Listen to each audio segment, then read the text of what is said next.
Good afternoon, good evening, or good morning, ladies and gentlemen. It's great to be back with you again. Dwayne and I are geared up here to really have a bang-out show. We survived the cold snap? Yeah, that was cold. Oh. However, I wonder about some things that were in the paper. Now, I can remember as a senior in high school, we had 1 week of brutal weather. Yeah. And I can remember looking at the thermometer like 22 below, going out to the bus to go to school. Oh, I can imagine. I Yeah. remember one time it was really cold here. In fact, the whole country got cold because we had company from Houston, and they were here for the week. They must have enjoyed it. Oh, they were worried about their place because they were seeing on the news, even places like Houston, the pipes were breaking and stuff, and Yeah. their outdoor faucets and stuff were all busting up. Because we went down to Plymouth, and I remember they asked me, "Is this always like this?" And it had ice in the harbor, and it had broken, and kind of piled up. And it was about that thick, Yeah. just The waves pushed brought up, it pushed in. up on the shore like that. I said, "No, it's usually not like this." But they didn't believe me. Well, now it's. Look.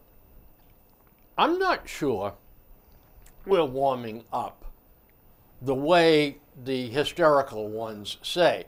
No. I really feel that the summer has kind of moved, the 90 days of summer, if you will. Yeah. And the 90 days of fall is more like the tail end of summer than anything else. I think you're right.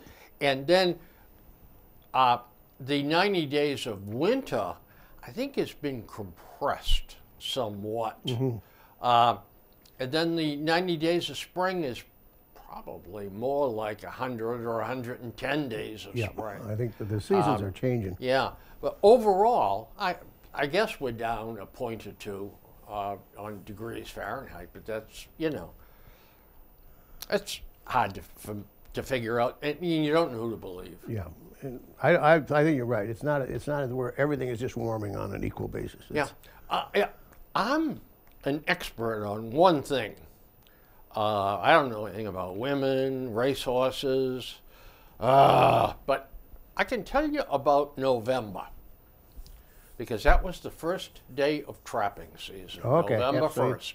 You were I out. can remember as a kid breaking ice in the brooks, because muskrats, we call them runs, but they make little pathways, because they're swimming along, and then they say, well, I'll go up and get some roots of some grass or something to eat, and they have these little pathways. Yep. And where they enter the water is where you set the trap under that much water. So I can remember punching the ice out of the way so I could set a trap in a nice run. That was November 1st? November 1st. Okay, yeah. Yeah. And I can remember losing trapping season altogether with a 14-inch snowfall on November 8th, or right around my birthday, the 9th. That just kind of wiped out trapping season because, jeepers creepers, you got that much snow on the ground. But November has definitely warmed. And whether it is absolutely warming or whether or not the whole season has shifted Yep. or been compressed, I'm not sure. I remember one time, I know deer hunting season, we always look for snow. Everybody did. Yeah, for for tracking, sure. And it was always cold. But I went one time, I went with somebody duck hunting. It was in October, the end of October. I never went again. Yeah, that was enough. Oh my God. Sleet and ice and God, wet and cold. I said, this is supposed to be fun. I can't even feel my fingers. Yeah. God help me if I have to shoot something. Yeah, God, I was hoping nothing would come over. Well, look, there's no doubt that civilization is changing things here on Earth. Yeah, well, it has to. It has to. Yeah. But I don't think it's like Henny Penny, the sky is falling either. I don't either, because we went through all this stuff historically. If you go back, I mean, I'm not talking not 10 years ago, thousands and thousands of years over the time, we've been through hot times, we've been through cold times. We had a mini ice age yeah. in the 1600s, for heaven's sakes. But the extremes, maybe we have a little wider band of extremes. I don't know. But if we're really worried about 2300, yeah, it would be 2300. If we're really worried about the temperature going up 1.5 degrees Fahrenheit by 2300, Yeah. we really need to get a life. We need to go worry about something else. Because by then, technology will have figured out better ways for air conditioning, better ways for heating. That's what I was going to say, that if they're worried about the carbon footprint, by that time, if we haven't figured that out, we got bigger problems than that. Absolutely. Crime in the street would be a good place to start. Yeah. The homeless problem would be another great Feeding the place world, to for start. Christ's sake, you know. Yeah. Well, anyway, so what do you want to lead off with? Oh, I got to ask you. You're born and raised here. Yes, all my life. Is there something in the water here, or In Norfolk? No, Massachusetts. Um, Do they feed them stupid pills when they were little kids, or what? I didn't grow up we here. have Boston's nickname, the hub. Yeah. The hub of civilization. Yeah, hub of the universe. The world rotates around Boston is, I think, a very key description of what's wrong with Massachusetts. We really think we're smarter Some of them do. I believe it. and better Yeah. and more intelligent, more organized, you name it, and we're better at it. Everybody should do how we do it. Everybody else. Yep. Yeah. And we're hated around the country. I mean, Oh yeah. You and I both traveled. Yeah. We're both from around now. I mean, I used to spend the first 20 minutes with a new client or someone I was calling on, explaining Yeah. to them It was that, almost look, like- I don't have horns, and I'm not, I didn't do it. yeah. Oh, well, you guys keep electing them Kennedys. I said, I don't. So anyway, we'd get talking about football or hunting dogs or something, and Yeah. then we'd Oh, same thing. Yeah. work I our was way like- through it. Yep. But I don't know. Have you seen what the Senate's doing? As of Thursday, they're going to vote to eliminate term limits. For the speaker. That's right. 8 years is not enough to screw the country Yeah. up, or screw the state up. Yeah. Now they want a permanent czar up there. Well, you see, they did it in the House Yep. because Bobby DeLeo, Yep. he ran the House with an iron fist. And there's something about Democrats that when the iron fist arrives, they are all just like sheep. They all just they're on line up. They're on their knees. Yeah. Yep. Yep. We're coming for the slaughter. Go ahead, kill us, or whatever his sheep do. And it was, and in session, or whatever the closed door sessions they have, they all supported it. It's such a wonderful idea. We've been through this before. Don't you remember?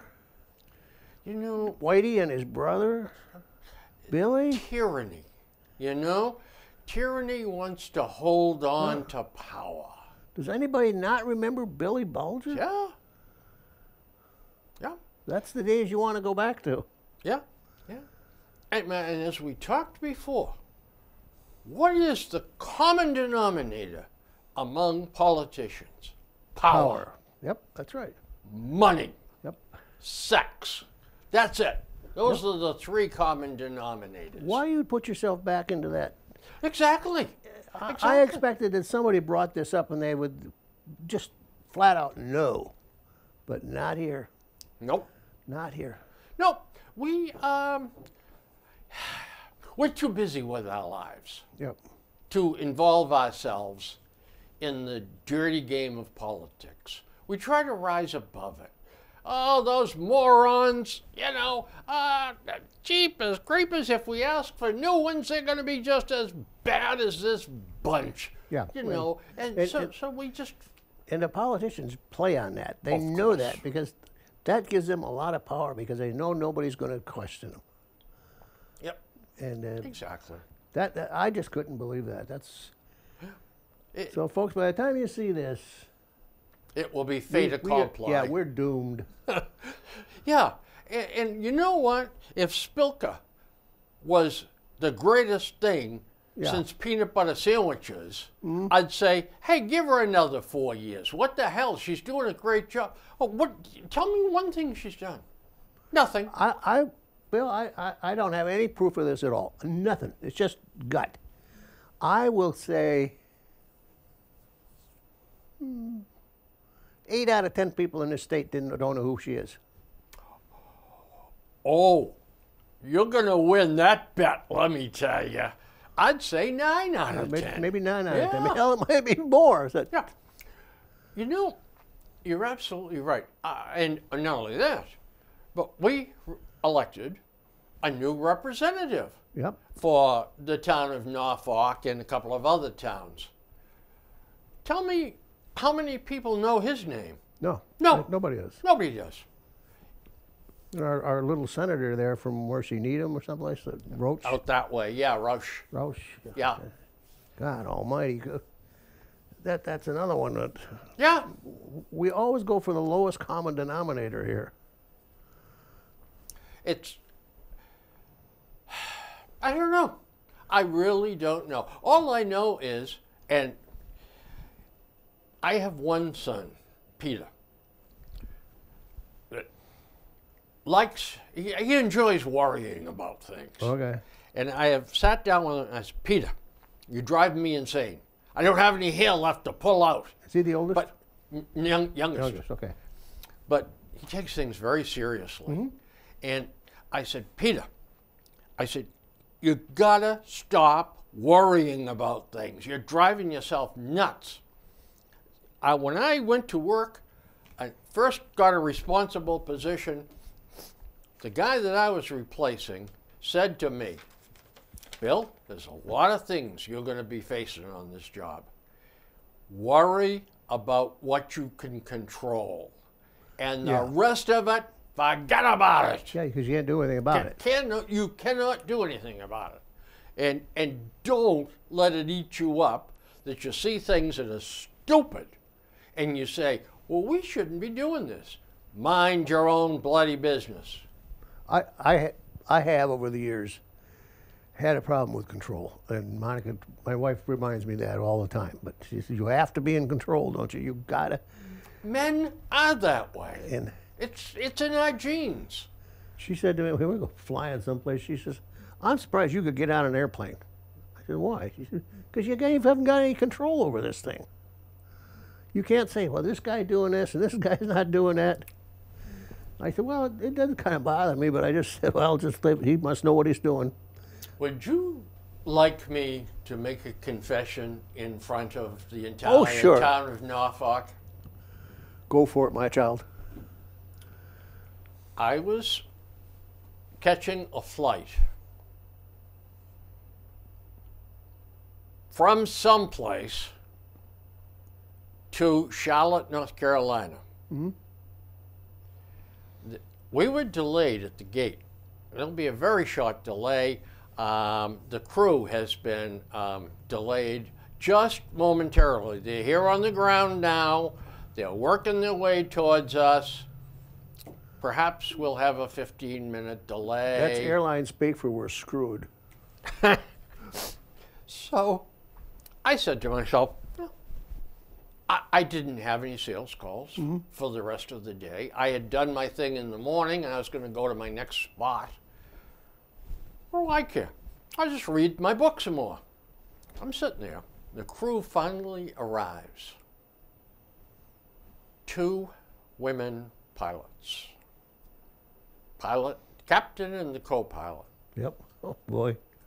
Woman, a couple of seats down from me, said to her friend, isn't this wonderful? She said, did you ever think that you'd see a pilot and a co-pilot be females? And the other one said, no, I never did. What a wonderful moment this was. I got up and I left. And I went, screwed around, and I let the plane take off and booked for the next flight out. I refused to fly with them. What's that tell you? Confidence. Well, what was in my mind was they had a fatal accident at the Charlotte airport about 2 months before then. A brand new, freshly made female captain took off and flipped the plane right over backwards, and it cut out and came down and crushed everybody. They all died. It was a commuter flight. Yeah, right. All right, one of the small commuter jets, but nonetheless. And in a very tiny article, some months later, the accident was operator error. I had that in my mind when I saw this, and I said, I'm not going to do this. If you're not comfortable with it, don't. It's something that is. You don't control that. I know. So there it is, folks. The dirty laundry hung out on the line. That's right. But actually, today I don't think I have any. I don't have any problem with that today. I don't really see much difference in control. Some of them, sometimes actually, I think that I shouldn't say that either. It's really not fair. But sometimes a woman can be more attuned to detail than a man does. Oh yeah. Because especially getting a routine. Now, a lot of times with airplanes, things happen because they deviate from their listed routine. They've got a checklist that's about that long for everything that they do, getting ready for takeoff. Blah, blah, blah, blah, blah. Now, they've done that 20, 30,000 times. I mean, they don't even think about it anymore. Yeah. If the guys get complacent, that's when something does sneak in there. Yes, it does. And I think sometimes these guys get overconfident that they just kind of, yeah. I tend to agree with you. Yeah. The men are, we're short of being perfect. Yeah, right. Yeah. And that's one of the things that is a trait, along with courage, strength, But our intelligence. Our shortness of being perfect is very short. Very, very, very short. But we tend to... We're going to hear about this. I know. We tend to gloss over some of the boring little things that we do on a repetitive basis. Yeah, oh well. I can't tell you how many times at home I've heard, you just can't be wrong, can you? No. They're all in the same union. Oh, I know. Ay. Oh, dear. We diverge from the evils of perpetual power to female pilots to being right or wrong. So much for what I had planned to start talking Go about. ahead.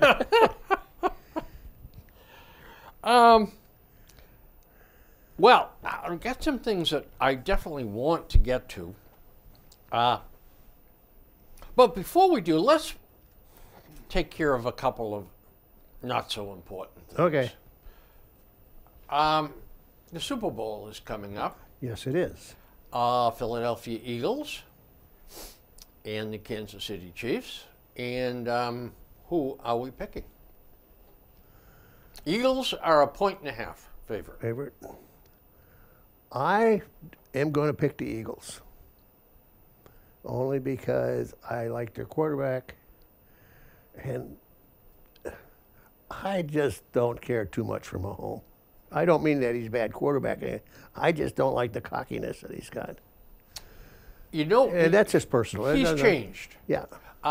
When he was in college, He was a very soft-spoken, Yeah. very articulate young man.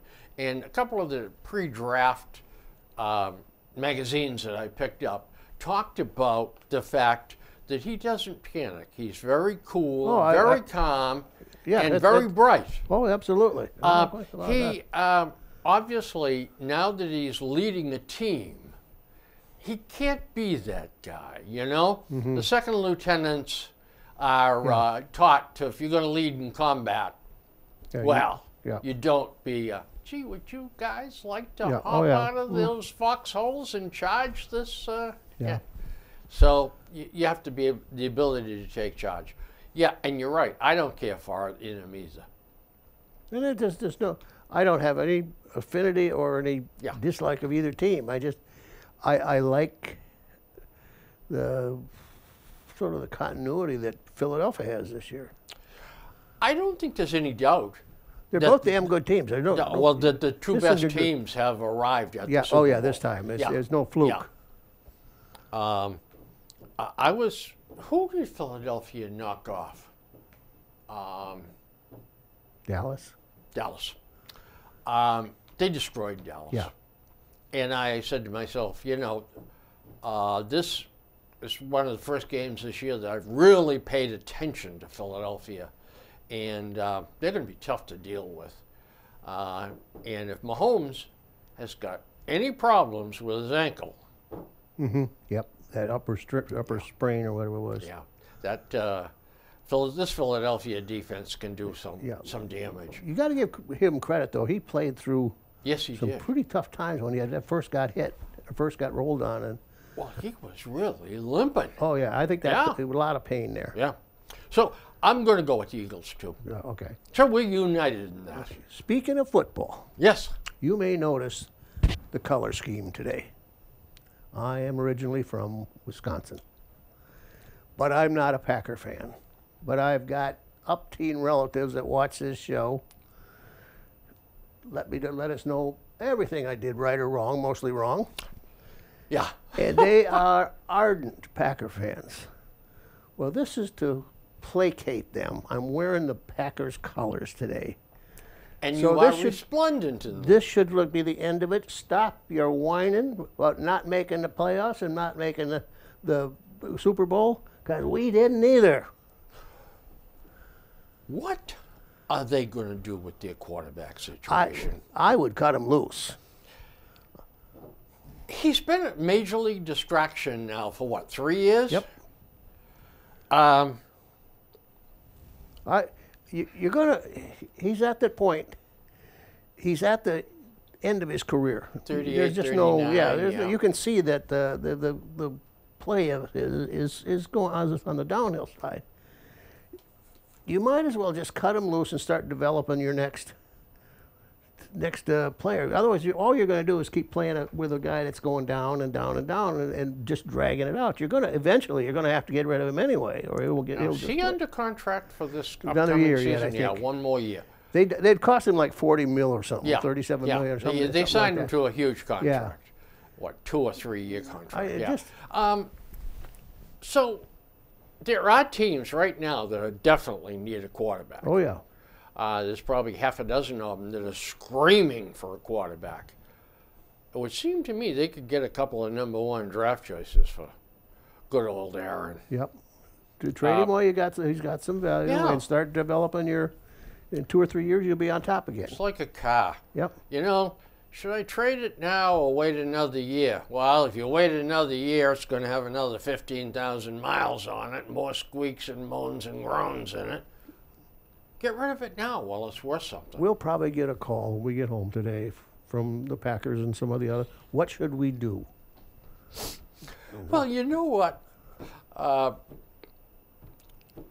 We could probably do a damn good job of giving them good advice. I can give advice all day long. That's right. It's good advice. Yeah, and sometimes it even works out. If it doesn't, it wasn't my fault. That's right. Yeah.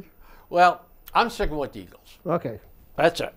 All right. All right, from now on, I'll call this eagle color, my green. There you go. And you're off the hook with the whole damn family. Right, that's right. Now it's eagle color. That's right. Dwayne, I read, first of all, I heard it on TV, the new Gallup poll. Yep. Well, I missed some of the stuff because it's quite inclusive. So I went to the internet, pulled it up, and there it all was. I'm not great at figuring out how to copy off my computer. I have a You're asking. yeah. Asking the wrong guy. I use an iPad. I don't think I can print from it. Well, my wife can print from hers, Oh, okay. Then I might. so she knows what she's doing, and Patrick can print from mine. He knows what he's doing. I'm lost. So I wrote it all down. The 10 most important problems in the U.S. Okay. So this is an amazing poll. Number one is 40% of the people. Number two, 16% of the people. Do what? Wait. Start with. Uh, What's the question? well, all right. I was just going to point out an anomaly in Oh, this. okay. And when you get to number three, the numbers drop off the cliff. It goes 14, 40, 16, and then 2, 2, 2, 2, 1, 1, 1, 1, 1, ad infinitum. So, number one, 40% of the people said the number one concern in this country, the biggest problem, is Okay. the high cost of living. Yeah. That makes sense because it affects everybody every day, all the time. Number two, Yep. the economy in general. Yeah, because that's going to affect you in the future. Number three, fuel and oil prices. Again, it's hitting you right in the pocketbook. Number four, lack of money. They're all. They're all the same thing. It's all the same thing, just how you're looking at it. Yeah. And yet, I heard the State of the Union address 2 weeks, a week and a half after this poll came out, and he describes another country. It's not everybody concerned about. And by the way, number five at 2%, the federal debt. Yeah. Number six, gap between the poor and the rich. And then it goes to number one, taxes. And then unemployment and jobs, recession, and wage issues. I think that's very accurate. It's So- how people actually think. Your pocketbook. When the rubber meets the road, it's how does it affect me and my standard of living? Exactly. And my family. Right, Yeah. exactly. Yeah. So then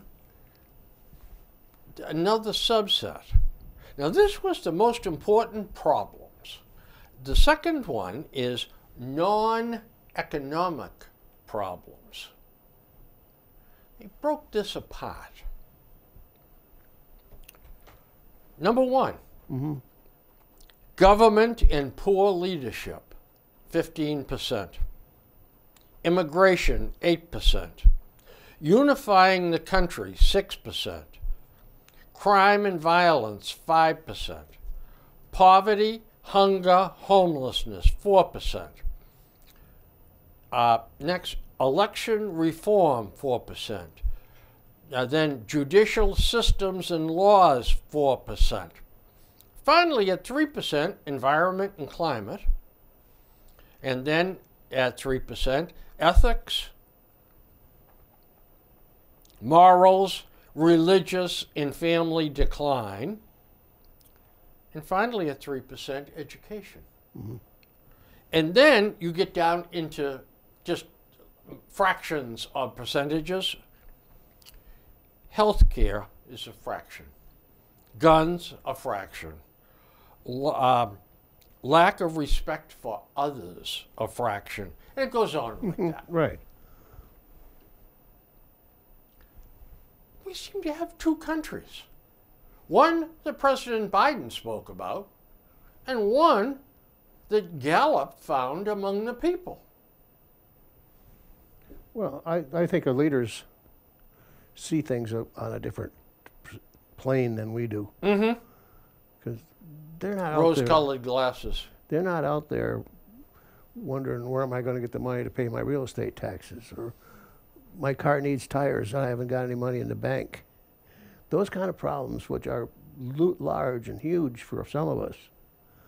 You know, you've seen that statistic, how many people would have trouble coming up with a $400 unexpected bill. I mean, the politicians that are out there, they have no idea about this. They don't have, I mean, I don't care if it's Bernie Sanders or the multimillionaire. Elizabeth Warren, Yeah, or any of the other bleeding hearts. Yeah, any of them. They're all living high off They're the all hog. living very high. That's And right. They have no concept of what the common workaday blue-collar guy has to Can do. you see in this universe, can you see Elizabeth Warren saying, you know what, I'm taking 2 weeks off from Congress. I'm going to roll up my sleeves and I'm going to work at the Pine Street Inn with, and I'm going to get a handle on what the hell is going on with the homeless problem in Boston. Go one step further. I cannot see any of them doing it without a camera around. Or cameras. So that's what I mean, without the news people recording it. Yeah, exactly. I mean, they belong to a different strata of society than we do. Now, there was a piece in the Wall Street Journal, not a big lengthy piece, but a very telling piece, that people are taking money out of their 401ks at an accelerated rate. And now that the government is through giving out COVID money and unemployment money, they are taking money out of their 401ks. That's the last place in the world you should be taking money out of. That's your retirement money, That's right. in addition to Social Security. Social Security is your emergency safety net. Yep. But anything for living and all, your 401ks, your real estate holdings, your personal investments in the stock market or in land, Right. or whatever it is you choose to invest your extra money in, that's what really counts. And our elected officials don't worry about that. They don't. No, they don't. do not. They're fat cats. Bernie Sanders one time was doing the old Bernie Sanders, Yep. trying to fly when he talks. And it was about millionaires. And somebody pointed out shortly thereafter that, Bernie, you're a millionaire. And he got madder than hell. And he got so, what he said was, well, if you wrote a bestseller, you'd be a millionaire too. Yeah. And just dismissed it. He also has 2 homes. Yeah, well, I mean, he's got more money than you and I and this whole group put together, you know. But he cries poor mouth. They always try to be the common man, but they never are. It's very easy to say I am what I'm not. And Elizabeth Warren, $400,000 for a semester Yeah, at Harvard, teaching a semester, one course. one course, that's right. And then got the I'll use a Jewish term, a chutzpah, to say tuitions are too high. Well, somebody's got to pay for that kind of course that you just taught. That's it. And if Harvard is spreading money around like that, Yeah. it's a lot of other pockets they're Oh, filling absolutely. also. Every time you got one of these celebrity courses, Yeah. and they've got a lot of them, former governors, former senators, former this, former that, they all get these big token amounts to teach that course. And it's just like honorariums for them, speaking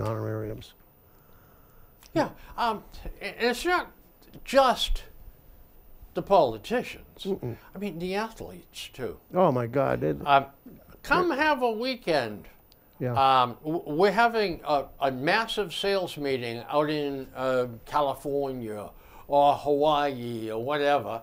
3-day sales meeting for a big corporation. Come hang out with Joe Namath. Yeah. Come hang out with Patrick Mahomes.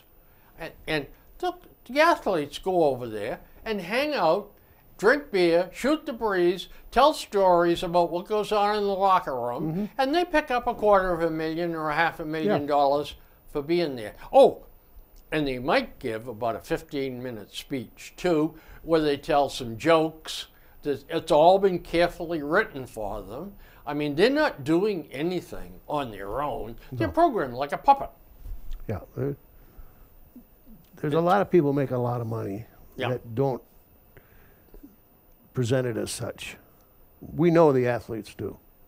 Taylor Swift does, too. Oh, well, if you want to do that, just go online and just press in how much does Pat Sajak make on Wheel of Fortune, or how much does Vanna White make for touching letters? They both make $12 million. Yeah. Now he owns that syndication. Yep. Him and Vanna. Yep. They were part of the executive producers. Yeah. So, but you know what's interesting though, is to go on the internet and look at how underpaid some people are. The Bruins play-by-play announcer, Jack Edwards, $76,000 a year. Yep. Can you imagine that? Now, he obviously makes a few bucks by appearing in an ad for new Oldsmobiles. Oh, they don't make them anymore. New automobiles, Toyotas or whatever. And he makes a few bucks shilling restaurants and stuff like that. Keep his head above water. His wife's got a big job. So he can afford to do this. And working at $76 a year for somebody that's on TV 80 or 90 times a year, calling a hockey game. That's right. I would say that in the big scheme of things, he's well underpaid. The Red Sox too. Their announcers are not making big money. No. But now, I was surprised. I sat one afternoon and looked up just to people, not stars, people that you see. Jen from the Toyota commercials. oh yeah. I was shocked. She only gets $44,000 a season for doing those. Really? Yeah. Well, But that's Flo, on the other hand, from Progressive, she gets millions. Yeah. So there's a big disparity there. I guess so. Jen has been doing the Toyota for 10, 15 years. Oh yeah, she is a Toyota girl. Yeah. She's getting a little long in the tooth, too. She can't. She's so tied up legally that she can never go to another car company because the image would carry over. Oh, sure. Yeah. Yeah. Interesting. All right. So anyway, I have one other thing for you here. Two other things. Rent-burdened cities. So I believe that we were. that was on 2. That was on Fox this morning. Okay. I had to write like hell to write this stuff down. And I missed the last 2. New York City is the highest. Yep. It requires, for an average apartment, 68.5% of your income. Oh, okay, that's how they did it. Yeah. Okay, yep. Number 2, I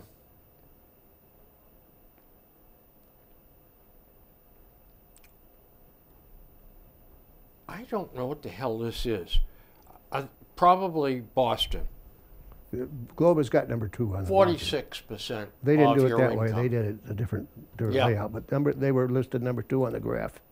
Then Fort Lauderdale, 36% of your income. Los Angeles, 35. Palm Beach, 33. New Jersey, 33. Boston, 33. And Tampa, 29. I don't know what the second one is. It's wavy lines. I don't know what the devil it was. Miami. That's what it is. Miami. Miami? 46% of your income. Yep. How in the devil can people pay that? I don't know. I don't know how. Well, I don't know how they buy a house today. I know. Who makes enough to go out and buy today, from square one, even a $500,000 or $600,000 home? And that's not high by today's standards. You know, Dwayne, I think family wealth is the key to it. I think there are a lot of people who went to work for IBM, just to name somebody, or Apple or someone. Maybe not Apple, they're newer. All right. But went to work for a well-established company and worked there 35 or 40 years. Accumulated a good pension. Yep. Back in the days when Pensions were pensions Were part were of the company. very generous, and like the Foxborough Company, 40-year pension from them was, you got somewhere in the 70% range or higher of your last 3 years' salary or your high 3 years' salary or whatever.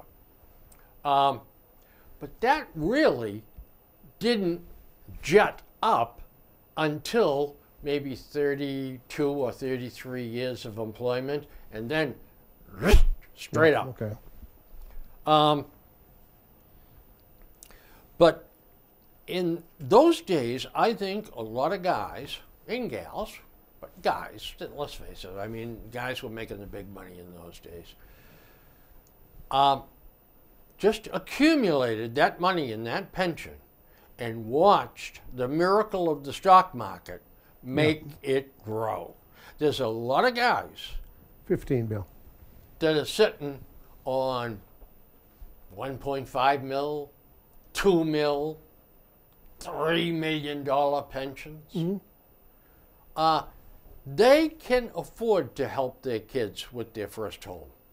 And I think in a lot of cases, I think that's how they do afford it. Yeah, there's a certain percentage that do. Yeah.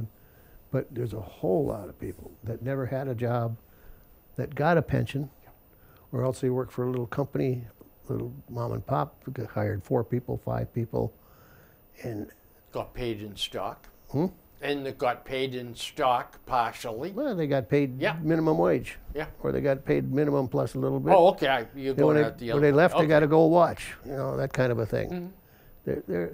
Now, was more your kind of scenario here than once you got out of here. Then it's the other way around. Yeah. Then it's And the Foxborough Company also, during the Depression and during World War II, offered to pay 25% premium if you would take the money in Foxborough Company stock. okay. Yeah. If you could afford to do that. Now, a lot of people couldn't afford to do that, but a lot of people did take every third week in stock.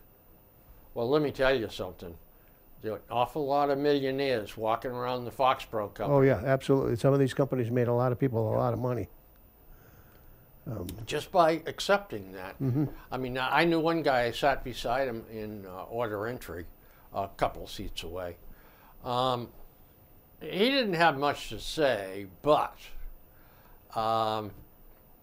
he said, I was beyond my control, but he said, my father had a nice business, insurance, I think, and made me some money.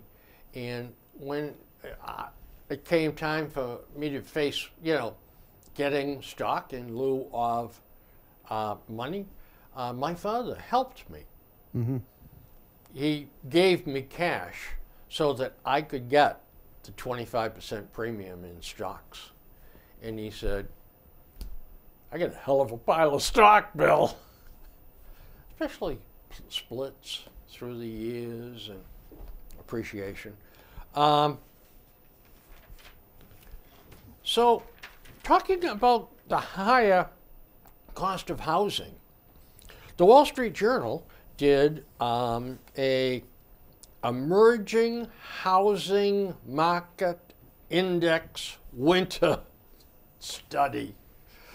And they said, here are the best places based on real estate market data and economic health. These are the best places to buy into. Now? Right now, Okay. the end of February Okay. of 2023, which wasn't that long ago. Lafayette and West Lafayette, Indiana. Okay. Fort Wayne, Indiana. Elkhart, Goshen, Indiana. Topeka, Kansas. Jackson City, Tennessee. Columbia, Missouri. Kingsport, Bristol, Tennessee, Virginia. Savannah, Georgia. Columbus, Ohio, and in 10th spot, La Crosse on Alaska, Wisconsin, Minnesota.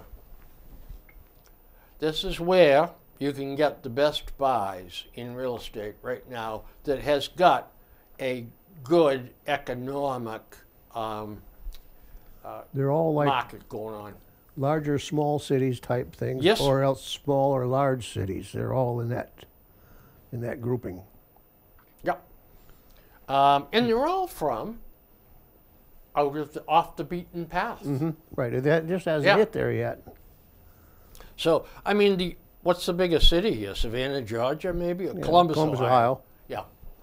But Columbus, Ohio, may be the greater Columbus area. Oh, I'm sure it is. Yeah.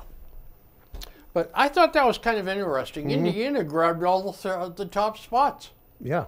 Oh, yeah. Well, you get that pocket like that where it just kind of isolates themselves from these things. Yeah. Now, this wasn't this summer. Summer before, when we were back in the Midwest, and they were friends of ours. They have a place on a lake, and God, we come along. It was a point land sticking out with a beautiful A-frame on it. And the guy that owned the boat, he said, "Geez, you guys ought to. This is for sale." He says, "You ought to look at it." He says, "Of course, they want $250,000 for it." Well, I kind of looked at each other. $250,000. that big a house on that lake, sitting on a peninsula sticking out in the lake. They wouldn't bat an eye here asking $1.5 million, $2 million for it. Oh God, if we just could. I said, well, I told her we ought to just sell our house and move here. Not a chance. It's all right for May, June, July, and August. Yeah. And September maybe, but then we have to get out of there. Yeah. And what do you do then? Yeah. It's like looking at the accumulated value in your house right now, the equity that you own. We got that dilemma right now. Yeah. I I got a bunch of equity in my house. I could sell out, but what's left unsaid? where are we going? Do I go? Yep. Oh, well, you'll have to buy 10 mil. another house or rent an apartment. Or We don't use, think I'm ready for an apartment. we use quite one yet. bedroom upstairs. We use the family room, the kitchen, and that's it. I got two more bedrooms upstairs that are just nothing there, and one I turned into an office. So out of the 4, we use one. We don't do anything. We're heating the damn thing. That's the And paying taxes. and paying the taxes on it. Yeah. Yeah. But again, where are we going to go? Exactly. The time I sell the house, if I'd sell that house, buy a condo, a 2-bedroom condo, time you add that condo fee on and everything else in the price you paid, I'm better off staying where I am. That's right. That's right. Patrick Yep. bought a condo Yep. a few years ago, and believe me, that ship has sailed. I mean, he paid.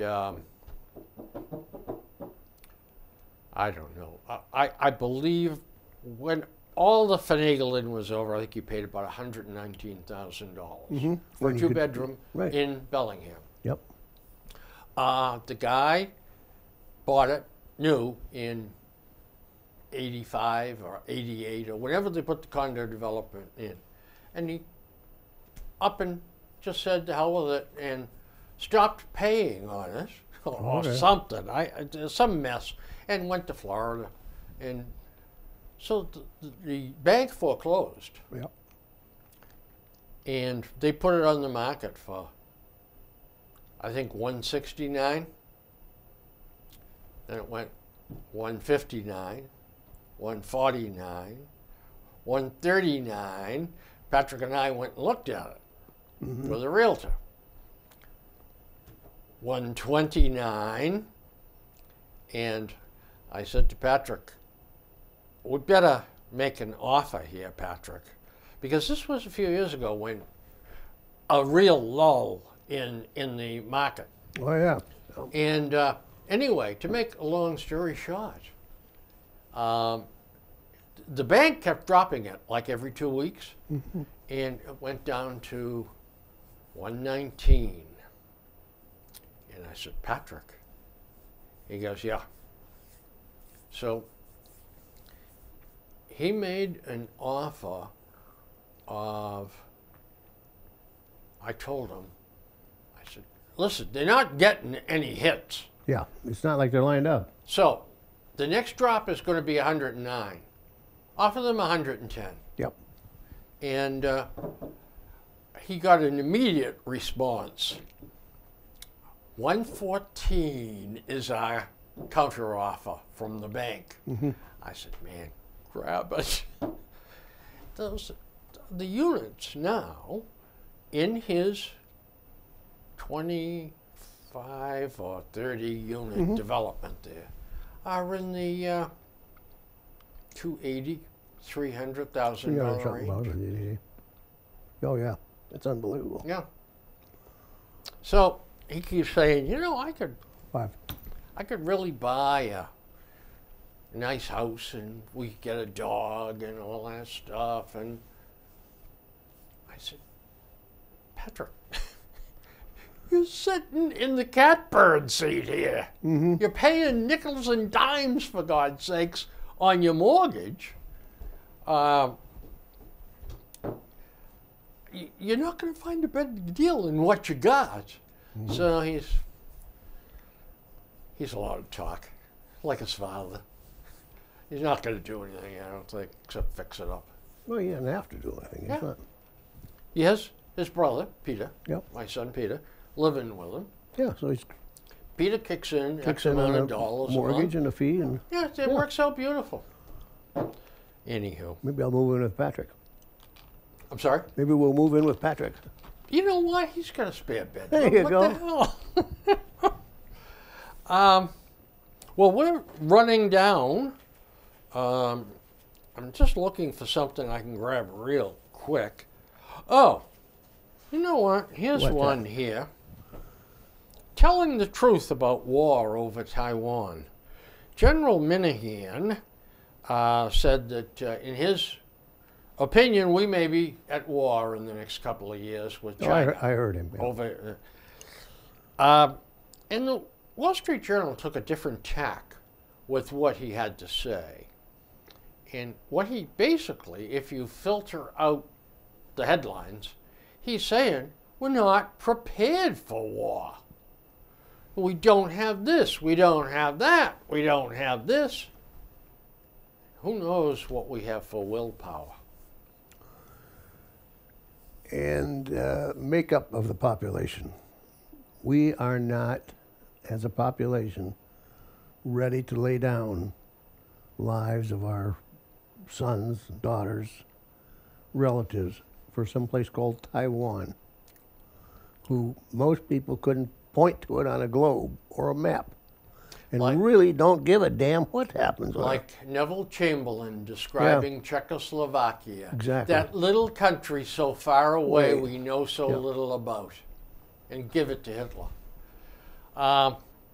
It's a very, very serious problem because the Chinese are looking at us blundering our way along, 2 steps forward, 1 step backwards with the Ukraine, the mess in Afghanistan, and now the shooting down of the balloon after how many days we've been watching it? Oh, God. And they must be over there laughing their butts off at us. Look Oh, what the absolutely. morons are doing now. Now, I gave you an article to read, that one from the Wall Street Journal. What did you think about that? I had thought about some of that stuff before, and I thought it was very appropriate. I thought it was too, but Two. uh, Speaking of two. I thought that he had rose-colored glasses. Oh, yeah, well, on. of course. That we are still the superpower of the world, and we can just walk over and turn the spigot on and start manufacturing tanks, and it's not going to be tank warfare next No, it's time. not. All right, we better start working on our sea power, Yeah. which we have ceded to the Chinese. Look, it's all going to be a game of chicken. Who's got the most weapons? We're not strong on defense of Taiwan to start with. That's right. We don't even call it Taiwan. Yeah. We cannot use that word Taiwan. Supposedly. It's the Chinese Republic of Taipei, which is what the Communist China wants you to call it. So we do. Yeah, kowtow to them. Yeah. Yeah, We already do that. We don't even recognize it as Yeah. Taiwan. Formosa. it Yeah. used Well, to you never be. hear that anymore. No. Well, it's a festering problem because the Chinese are going to continue to push it. Oh, of course. Well, it's a matter of face now. And they are going to push it. And I don't know when they push the next provocation, what is our reaction going to be? I don't think it's going to be something from strength. No, but again, you can't hurt China without hurting yourself. So we should be aware of that and doing something about it, but we don't. And look at the two key advisors that Biden has. Obama in this year and John Kerry in And the this other, year. Yep. The two biggest pacifists. Yeah. You know what? A smart guy told me one time, no country was ever attacked because they were too strong. No. No. That's what we need to be, Yep. is strong. And we got to stop putting our weaknesses out to everybody. And our weaknesses right now is manufacturing key elements that we're going to need as a society. There's no reason we shouldn't be the top chip producer in the world. There's no reason we shouldn't be the top digital people, the computer people. Batteries. There's not batteries, none of those. We should we're be not. sitting on top of this heap. But we let people like China take over the manufacturing because it's easier. If there's a mess, well, we'll let it over there. We'll just buy it from them. Well, when it's no longer for sale, what are you going to do? Yeah, I mean, we gave the textile industry Yeah, to okay. China. We're ready here. Okay. We gave the textile Yeah. industry to China Yep. because it was icky. Yeah. You know, employed hundreds of thousands of people, Yep. but we gave it to them. Well, we can buy the shirts back from them at Cheaper. like 30% less Yeah, or I know. 40% That's less. our problem. Yeah. And guess what? Mm-hmm. That bear bites back. Folks, take a break. Go have a snort or two. Hit the comfort room or whatever. Or just sit and reflect on all the stuff you've heard. And take a break, and we'll be back in a couple of minutes. Okay, bye.